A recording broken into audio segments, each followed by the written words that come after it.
Ofrecemos la palabra al gobernador de la región de los lagos, don Alejandro Santana. Bienvenido, don Alejandro, como exdiputado y exmiembro de esta comisión. A su casa nomás llega. Muchas gracias, diputado. Gobernador. Bueno, muchas Alejandro gracias, Santana, presidente. tiene Muchas la gracias. La verdad que primera vez que me toca estar en esta posición. Por 12 años estuve al frente y por lo menos se ve algo extraño esto, pero espero estar a la altura. Bueno, primero decirle que el reconocimiento, el valor a todos los parlamentarios que he escuchado hasta este minuto. Creo que hay una visión única, principalmente a los parlamentarios regionalistas, valorar aquí al diputado Lilayú, al diputado González, que esta no es la primera vez que estamos convocados por el presupuesto, sino que también tuvimos una reunión junto a otros parlamentarios en el gobierno regional. Por razones muy simples. Primero, porque nos sorprende la disminución del presupuesto. Yo entiendo que hay una etapa de austeridad, pero nos sorprende porque en una serie de tiempo entre el año 2018 al 2024 el presupuesto era creciente y hoy día estamos con un presupuesto decreciente. Y sobre esa base quiero incorporar algunos datos, presidente. Primero decir que el Parlamento aprobó 116.000 millones de pesos para el gobierno regional de los lagos. Pero el presupuesto final de lo que aprobó el Congreso va a ser de 110.000, 111.000 millones. La primera reflexión, que lo que aprueba el Congreso Nacional no necesariamente va a ser el presupuesto que va a ejecutar el gobierno regional. Tenemos y necesitamos que los gobiernos regionales tengan autonomía administrativa y financiera, como los municipios. Los municipios tienen un presupuesto desde el primer al último día, y la estrechez o el superávit financiero no afecta su presupuesto desde el origen. Nosotros, por lo tanto, tenemos un 4.72% menos de presupuesto en función a lo que aprobó el Congreso el año pasado, y principalmente por las disminuciones que hubo del 3% de emergencia y también una disminución que se hizo en enero de este año de un 5%. Presidente, mire, aquí hay un dato que nosotros tenemos proyectado una sobreejecución presupuestaria de un 104%, con este ajuste a la baja de casi 6.000 millones, que principalmente dice relación a que la DIPRES no reconoce el decreto de eficiencia. Yo no entiendo y quisiera pedir por su intermedio que algún parlamentario, creo que los parlamentarios de la región de los lagos lo van a solicitar, ¿cuál fue el criterio que usaron para que a 5 gobernaciones le otorguen el decreto de eficiencia y a 11 no se lo otorguen? O 10 y 6, no recuerdo bien la cifra de este minuto, pero quiero también que entiendan que la eficiencia no es lineal. No olvidemos que el presupuesto se inicia la ejecución en el mes de marzo y termina en octubre. Y por lo tanto la estructura, el portfolio de inversión o de gasto que tiene cada gobierno regional va a depender en qué minuto la eficiencia logra su máximo. Y en el caso nuestro como gobierno regional, la eficiencia empieza a acelerarse de manera importante en el último cuatrimestre, no en los primeros meses. Por lo tanto, no es comparable. La eficiencia se tiene que medir al término del periodo, no entre medio del periodo, porque eso induce a error. Y me da la impresión de que puede haber un error de parte de la DIPRES si es que tomó una decisión arbitraria, a mi juicio, de haber castigado a 10 municipios. El gráfico de al lado, señor presidente, que muestra las barras azules y naranjo, les quiero comentar que nosotros recibimos, ahí hay 2 series de tiempos, 2018-2021 y de 2022-2024, donde la ejecución presupuestaria, que fue efectivamente cercana al 100%, pero como comprenderán, básicamente mucha de esa ejecución presupuestaria se debió a transferencias.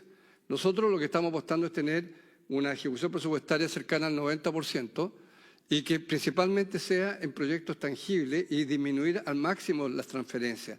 Yo creo que esa es una primera barrera que tenemos que superar como gobiernos regionales. Claramente lo que pasó entre el año 2022 y 2024 fue influenciado por el caso que por todo es conocido, la transferencia que se hicieron a fundaciones. Y sobre esa base, presidente, quiero también entregar información que esta ejecución presupuestaria al mes de septiembre, que alcanza un 64.7%, representa un gasto efectivo del 71%, de 71.000 millones, perdón. Otro punto importante, presidente, es señalar el programa de caja. El gráfico que está a la derecha, que quiero que se muestra, y aquí me gustaría que los señores parlamentarios tengan atención, los gobiernos regionales se crearon en el año 94. Y por primera vez, desde hace 31 años, en 31 años de historia, o mejor dicho, en 28 años de historia, por primera vez se generó deuda flotante en la historia del Gobierno Regional de los Lagos. Tengo entendido que en otros gobiernos regionales también está pasando lo mismo. La deuda flotante o la deuda al término del periodo del 2023 fue de 17.000 millones, al término del periodo 2024 fue de 15.000 millones y nuestra estimación hoy día, salvo que la DIPRES diga otra cosa, pero que a la fecha no tenemos ninguna información, la deuda flotante significaría, o sea, podría llegar potencialmente a 24.000 millones de pesos. Y es lo primero que tenemos que resolver. Yo le quiero pedir a los señores parlamentarios, este presupuesto no se puede aprobar, este es un presupuesto que tiene que pasar a la comisión mixta y este presupuesto por responsabilidad fiscal requiere obligatoriamente tener una glosa que dé certeza y garantía de transferir los recursos a los gobiernos regionales. Porque como dije, esto es algo que no había pasado nunca en la historia de los gobiernos regionales, desde la época inclusive que eran los intendentes, que ustedes saben, hace 4 años, un poquito más, somos los gobernadores regionales los que nos toca administrar los gobiernos regionales. ¿Y por qué digo esto? Porque en promedio el 35% de las obras se abandonan. El recuperar una obra que se abandona significa duplicar el costo de la inversión original. Y ese 30 y tanto por ciento nos genera un deterioro en la imagen de los gobiernos regionales brutal. Yo hace una semana atrás tuve que hablar con un dueño de una empresa para darle certeza de que íbamos a hacer un aumento de obra de 100 millones de pesos y que le di certeza de que durante el mes de noviembre le íbamos a transferir. Yo les digo desde ya que si esos 24.000 millones de pesos es la deuda flotante, entre otras cosas, algo que es tan importante y esperado por la comunidad como son los fondos de comunidad, los proyectos de Fondo Regional de Inversión Local y otros no se van a poder pagar. Y estas instituciones o estos proyectos o quienes son los que ejecutan esta iniciativa no entienden que es un problema de que el Estado, a través del Ministerio de Hacienda o a través de la DIPRES, no traspasan los recursos al gobierno regional. Esto lo que asume es que el gobierno regional no le está pagando en este caso a los prestadores de servicios, ya sea en infraestructura, en programa. Y eso es extremadamente grave porque obviamente que los gobiernos regionales no tenemos ninguna responsabilidad. Entonces, primero, creo que es importante en el debate, por su intermedio, presidente, y a los señores parlamentarios, resolver el tema de la deuda flotante. No se puede avanzar en el proyecto de ley si no se resuelve el problema de la deuda flotante, porque creo que no podemos caer en este problema, como dije, grave, de no poderle pagar a los que legítimamente construyen postas, levantan programas u otras cosas porque no nos transfieren los recursos. Ojalá que sea parte de la prioridad en este debate de la deuda flotante.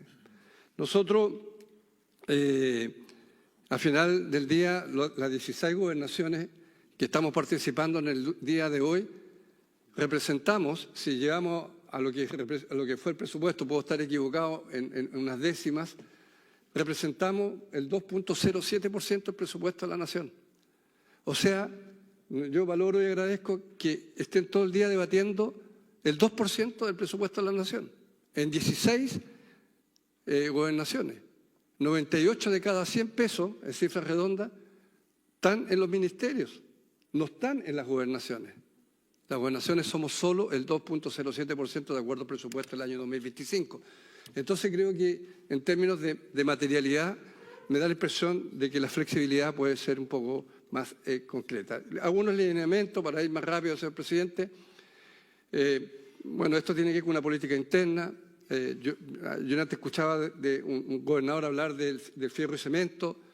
Yo creo que el fierro y cemento, ante las urgencias y las prioridades de la comunidad como gobierno regional, hemos decidido estar más en la urgencia, Por lo tanto, tenemos nuestro propio plan de salud, que es bianual, un propio plan de seguridad y protección civil, que es bianual. Obviamente, los anuales tienen que ver con el financiamiento de proyectos municipales, financiamiento de proyectos locales y continuar las políticas regionales, entre ellas el Fondo Comunidad del 8%, los subsidios eléctricos en zonas aisladas, renovación de micros y colectivos, como que es el estándar. Así que, presidente, eso es en términos generales lo que nosotros creemos importante poder avanzar. Otro punto relevante, presidente, que queremos mostrar en esta presentación es la que está acá, que es el programa de funcionamiento. El diputado Mellado hizo referencia a la importancia de cuadrar las cifras. De acuerdo a nuestras cifras, nosotros tenemos en materia de funcionamiento una disminución a valor real al 31 de agosto de un 2.31% menos que el año pasado. Y aquí sí hay un tema de responsabilidad del gobierno regional, no es de la DIPRES. Es que nosotros, no teniendo la dotación de los 177 funcionarios que nos permite el presupuesto y que se mantiene para la ley de presupuesto del 2026, nos encontramos con una dotación con una sobrecarga en grados. ¿Me explico? O sea, se aumentaron grados de manera arbitraria o de manera de la delegación de mi antecesor, pero lo que implicó que en materia de recursos se comió todo el presupuesto que está destinado a recursos humanos. Y hoy día no tenemos plata para poder contratar, entre otras cosas, a 4 profesionales que dice relación al área metropolitana, que la ley así lo estipula. O sea, no vamos a poder contratar esos 4 profesionales que dice relación al área metropolitana porque no tenemos el presupuesto disponible para poder hacerlo. Otra cosa, presidente, tiene que ver con los recursos de la Agorechi, que los aporte la Agorechi, que no está, ¿cierto?, ahora en la ley de presupuesto. No tenemos ninguna duda que la Agorechi es una institución relevante desde el punto de vista de la articulación, de la capacitación, de la integración con los municipios, y hay otras estrategias que son importantes que se están desarrollando. Por lo tanto, nosotros creemos importante que obviamente se pueda incorporar ese financiamiento en el presupuesto de los gobiernos regionales y que se pueda adicionar, no con los recursos, digamos, que están hoy día presentados. Del punto de vista de los programas de inversión, también aquí creo que los diputados hicieron una reflexión al respecto. Bueno, nuestro dato, como dije, a moneda del 31 de agosto, hay una disminución de 4.15% en relación al presupuesto aprobado en este Congreso el año pasado y genera un efecto, como dije, negativo sumado, digamos, a la deuda flotante. Y lo más complejo para nosotros, señor presidente, a mí me tocó, como ya se señaló, era diputado en ese minuto cuando me tocó votar la ley de gobernaciones. Y para quienes somos regionalistas, y donde la mayoría de los parlamentarios de este Congreso son regionalistas, entendíamos que iba a ser un proceso de descentralización. Siento que la descentralización no ha logrado su pico, todo lo contrario, ha tenido un retroceso. Pero lo más importante, cuando nos dicen que el 32% de nuestro presupuesto, que ya viene con una disminución de 4.15% con respecto al presupuesto del año anterior, que va a tener restricciones. En el caso de cultura, el 1,04% representaría de nuestro presupuesto, del FARC que representaría el 18.53% y el Fondo para la Productividad y el Desarrollo un 12.65%. ¿Tenemos algo en común como gobiernos regionales de lo que yo he escuchado durante este día? Sí, una disminución presupuestaria, que hay un problema de deuda flotante, que obviamente hay una preocupación, digamos, de lo que significan potenciales obras o proyectos que no pueden ser financiados. Pero aquí también entendemos que la realidad de cada gobierno regional es distinta. La diversificación o la diversidad que tienen nuestras regiones hace que la estrategia, si queremos descentralizar de verdad, sean diferentes. La región de Antofagasta o la región de Santiago o metropolitana, lo más probable es que tenga estrategias o focos propios del gobierno regional distintos al del gobierno a la región de los lagos. En consecuencia, poder generar una matriz de instrucción centralista creo que es un error.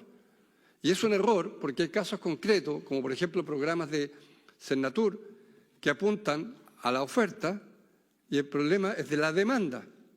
¿Por qué? Porque probablemente en algunas regiones la oferta es la problemática y en otras es la demanda la problemática. En consecuencia, tiene que tener autonomía la definición de estrategia que debe tener cada gobierno regional. No puede ser, digamos, nominal y no puede ser que esté sujeta a instrucciones sectoriales. Vamos a tener algunos ingresos propios, claro, 1.000 millones alrededor de pesos por producto de bienes nacionales y casinos, pero también quiero mostrar en este gráfico los compromisos que tenemos en el corto plazo con respecto al gasto o a la inversión. Ahí pueden ver que son reposiciones de escuelas de la cultura, mejoramiento de calles, construcción de rutas, construcción de la biblioteca regional, construcción de ascensores, sector Centrocar, del edificio consistorial de Puerto Montt, mejoramiento hospital de Chaitén, que es la obra más importante que ha financiado el Gobierno Regional de los Lagos con casi 33.000 millones de pesos, y la reposición del Liceo Carmela Carvajal de Prat con casi 22.000 millones de pesos. Son proyectos importantes. Yo quiero también transparentar que cuando llegué en enero, una de las primeras gestiones que hice fue ir al Ministerio de Educación para pedirle que ojalá, aumentos de costos de obra, digamos, financiara al Ministerio de Educación esos aumentos de obra y no fue posible. O sea, no tuvimos respuesta en ese proyecto y otro proyecto de la provincia de Palena, donde obviamente fue negativa la respuesta y al final el gobierno regional, para que la obra no quede abandonada, tuvo que poner el suple. Y eso implica afectar el presupuesto que no está considerado en el origen. Y aquí yo creo que es sumamente relevante, señor presidente, entender que los gobiernos regionales hoy día mantienen o mantenían, ¿ya? Aquí está el gobernador Cupertino, no sé si hay otro gobernador, y lo hemos hablado en la Guareche. Los primeros 3 años y medio, los gobiernos regionales mantuvieron la inercia de lo que eran antes los gobiernos regionales administrados por intendentes, que era que el gobierno central, que es lo que se quiere imponer con ese 32%, al final del día marque la pauta de lo que sectorialmente le dicen a los gobiernos regionales financiar. O sea, el ministro o el presidente o presidenta de turno instruía al intendente para financiar alguna política de gobierno. Obviamente el intendente no tenía ninguna posibilidad de decir que no, porque al otro día dejaba de ser intendente, pero hoy día hay que entender que los gobiernos regionales y las autoridades, quienes administran los gobiernos regionales, somos entes electos democráticamente y tenemos la legítima autonomía de decidir y cumplir el programa que nosotros propusimos en el minuto que éramos candidatos para administrar el gobierno regional. Señor presidente, para ir terminando, otro dato que ya también se habló de los programas de inversión regional, de los programas de caja y de los tiempos, ¿cierto?, que se demora la toma de razón, el que vaya a Contraloría y ese número de días que obviamente atenta contra la inversión, atenta contra la ejecución, atenta, digamos, que las decisiones se tienen que tomar mucho más anticipadas y que decisiones que tomamos hoy día probablemente las vamos a empezar a ejecutar en el segundo cuatrimestre del año 2026. Eso creo que más adelante, cuando se muestra en una glosa presupuestaria que nosotros denominamos glosa positiva, la valoramos, ¿cierto?, que establece plazos de apertura solo con resolución de los gobiernos regionales, lo que podría acelerar. Eso nosotros encontramos que tiene un gran valor dentro del debate, porque obviamente que ayuda a la ejecución y a la eficiencia. Y otras glosas que también lo han dicho otros colegas anteriormente, que a nuestro juicio son glosas negativas. Ya lo que señalé es que se mantiene el financiamiento del 1% del presupuesto del proyecto del Ministerio de Cultura. La glosa número 4, que no se permite el traspaso de recursos al subtítulo 22. Este es un subtítulo que es importante, ¿cierto?, para los gobiernos regionales, ya que permite la implementación de políticas de estudios de carácter regional y municipales, como por ejemplo los PLADECO, los planes reguladores. También la glosa 6, la letra C, que mantiene la dependencia de utilización de recursos de carácter regional, preautorización y visación de la subdere. Considerando que las políticas de apoyo a municipios dependen principalmente a una focalización territorial. Los FRIL en la misma situación, principalmente pensado en los fondos de subsidios, la implementación del programa FRIL, una de las herramientas de mayor uso por los municipios y gobiernos regionales, mantiene la subordinación bajo el instructivo de la Subdere. Y ya terminando, la glosa 11, los recursos del Fondo de Apoyo al Transporte Público en la Actividad Regional, el antiguo FAR, que eran para iniciativas de interés regional, hoy obliga el uso del 50% de estos recursos de interés, que son propios del interés del Ministerio de Transporte, y limitando. Yo también ahí puedo hablar que la propuesta que hace el Ministerio de Transporte puede ser muy distinta a la necesidad que tenga una comuna o un sector de la región. Por lo tanto, creo que es una política que tiene que estar absolutamente descentralizada. Por último, presidente, y agradeciendo la disposición, como dije, de que tengamos la posibilidad a todos los gobernadores regionales que representamos, quizás me puede corregir la DIPRES, pero alrededor de 2 de cada 100 pesos del presupuesto nacional, que tengamos la posibilidad de poder detallar y mostrar, nos da un espacio de apertura. Entiendo y espero, señor presidente, que ojalá este presupuesto, para no rechazarlo, porque por lo menos los diputados que me están acompañando y los diputados de mi región y también los senadores de mi región de manera transversal han comprometido su voto en contra, pero creo que aquí lo que tiene que primar es el sentido común. Ojalá no se vote, que pase a la comisión mixta y que podamos tener una mesa de trabajo principalmente, pero como digo, principalmente la deuda flotante.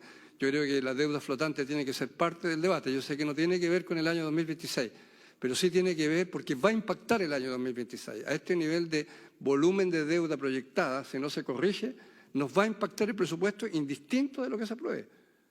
Y creo que las confianzas no las podemos romper con quienes prestan los servicios en un momento difícil. No olvidemos que el IPC, o mejor dicho, el IPC de la construcción es 2,6 veces más que el IPC acumulado entre el año 2022 y 2025. Los costos de construcción han aumentado significativamente. No tenemos espacio para obras abandonadas, no tenemos espacio para más quiebras de empresas y sobre todo que eso se traduzca producto de que el gobierno regional, por la falta de transferencia de la DIPRES, no seamos capaces de cumplir. Muchas gracias, presidente. Muchas gracias, gobernador Alejandro Santana. Me ha pedido la palabra el diputado don Mauro González y tengo entendido que don Luis también quiere hacer uso de la palabra y luego el diputado Mellado. Diputado Mauro González tiene la palabra. Gracias, presidente. Un gusto saludarle a usted, a toda la sala, a los gobernadores presentes, especialmente al gobernador de la región de los Lagos, Alejandro Santana. He venido, presidente, a esta sala efectivamente a ratificar lo que señala el gobernador. El gobierno regional ha cumplido una labor fundamental en la región, en el desarrollo. Incluso, presidente, haciéndose cargo muchas veces de responsabilidades que le corresponden a los ministerios. Me refiero a los fondos sectoriales. El gobierno regional, el gobernador Santana, en la etapa que le ha tocado administrar, ha llevado un gobierno regional en orden, arreglando, ordenando la casa sin dejar de responder, ¿cierto?, a los requerimientos de la comunidad. Y en ese contexto, presidente, lógicamente nos preocupa y nos ocupa la situación del presupuesto, la deuda flotante para empezar. Sin lugar a duda, sería muy complejo que lleguemos ahora a fin de año y a raíz de esta deuda que se está acumulando tengamos que ver afectados obras que son emblemáticas en la región, obras que son fundamentales, especialmente en zonas extremas, zonas apartadas. El gobierno regional ha tenido una disposición para poder trabajar junto al gobierno de turno. Yo mismo he estado muchas veces haciendo gestiones, especialmente en programas de fomento productivo, como por ejemplo la pesca artesanal y todo lo relativo a ella, en una región que lamentablemente ha sido golpeada por la tasa de desempleo.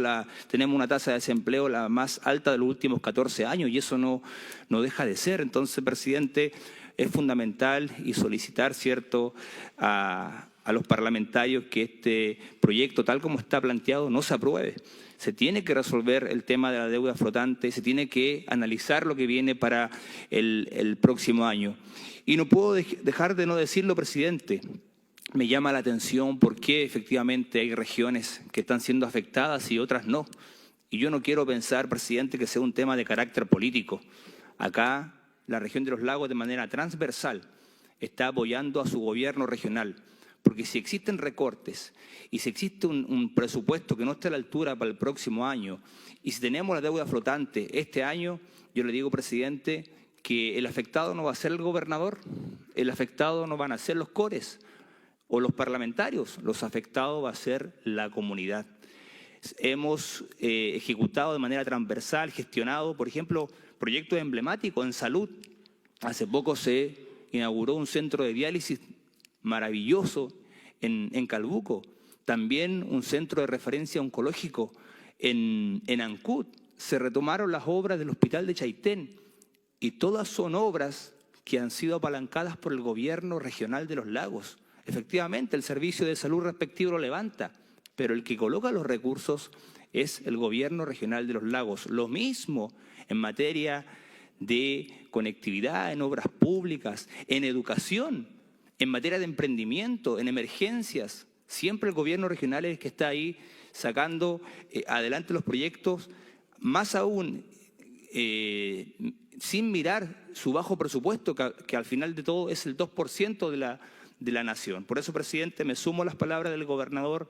Nosotros como parlamentarios no vamos a estar disponibles a aprobar un presupuesto bajo las condiciones que se está hoy día presentando, porque efectivamente van a ser los territorios, la provincia de Yanquihue, Osorno, Palena y Chiloé los que van a pagar el costo final.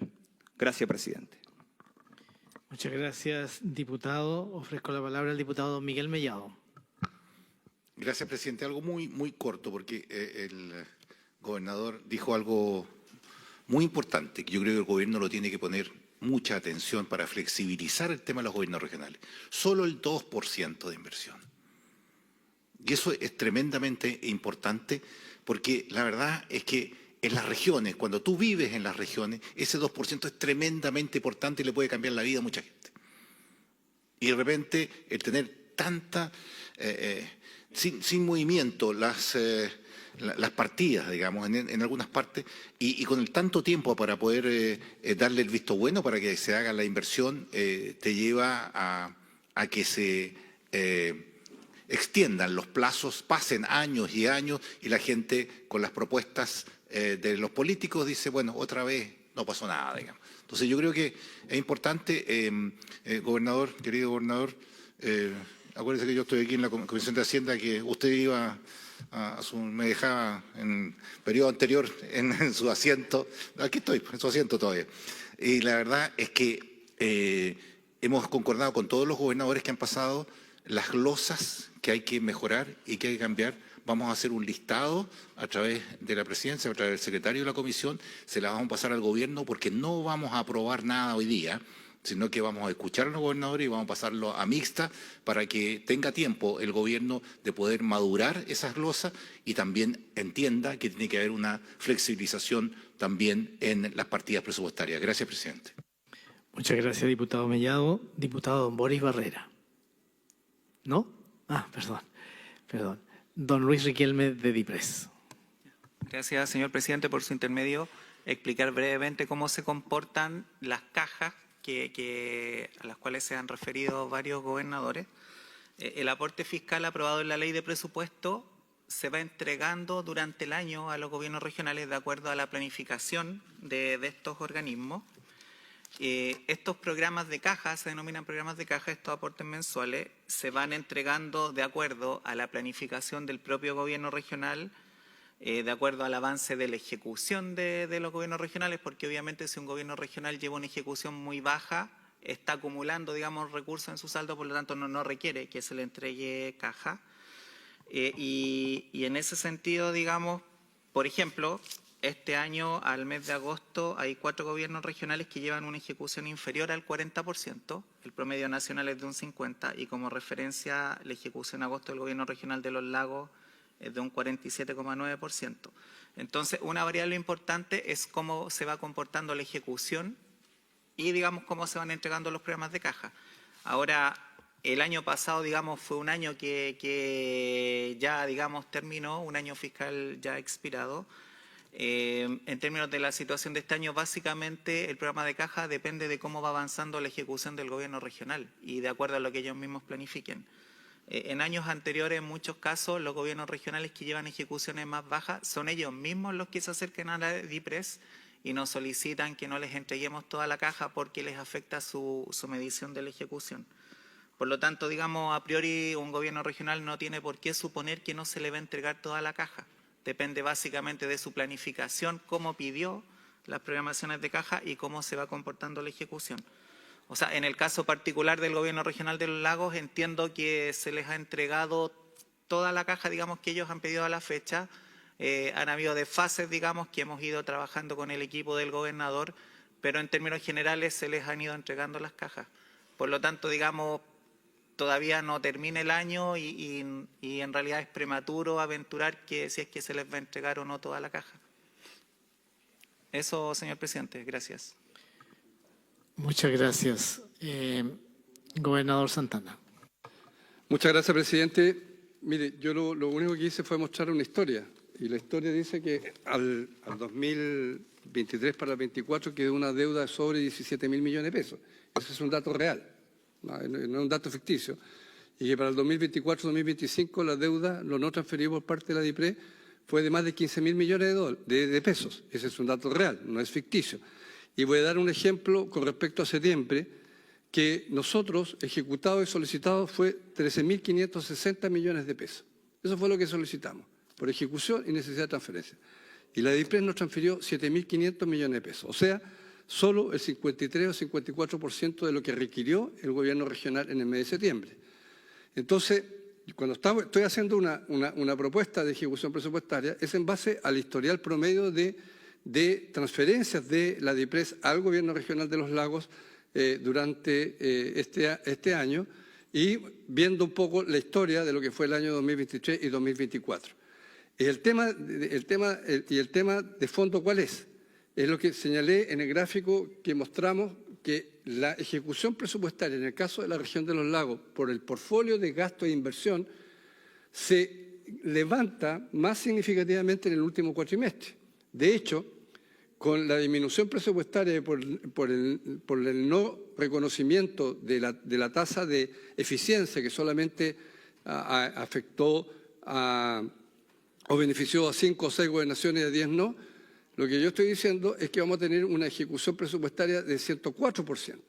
De esos 104%, solo el 80% potencial va a estar financiado y 24% no va a estar financiado y eso va a generar deuda flotante. O sea, estoy haciendo una afirmación, salvo que la DIPRES nos diga no se preocupe porque lo que no le transferimos se los vamos a transferir y les vamos a cumplir la ejecución presupuestaria del mes de octubre, noviembre y diciembre y nos quedamos tranquilos. Pero si eso no va a ser así, estoy colocando la alerta hoy que vamos a quedar con una deuda potencial de 24.000 millones de pesos y eso es inviable para el gobierno regional de los lagos y como dije, si el presupuesto va a tener una disminución de 2, 3 puntos, 4 puntos real para inversión para el otro año, es irrelevante si tenemos una deuda de 24.000 millones de pesos. Entonces, señor presidente, yo lo que quiero reforzar y decir que la cifra que he mostrado es una cifra a septiembre, cuando estoy diciendo de los 13.560 millones de pesos solicitados versus los 7.500 millones de pesos que se transfirió, es un dato real, no es un dato estimado ni hay un supuesto de por medio. No se transfirió el 100% de la ejecución solicitada en el mes de septiembre. Muchas gracias, gobernador. Y con eso concluimos entonces la presentación del Gobierno Regional de los Lagos.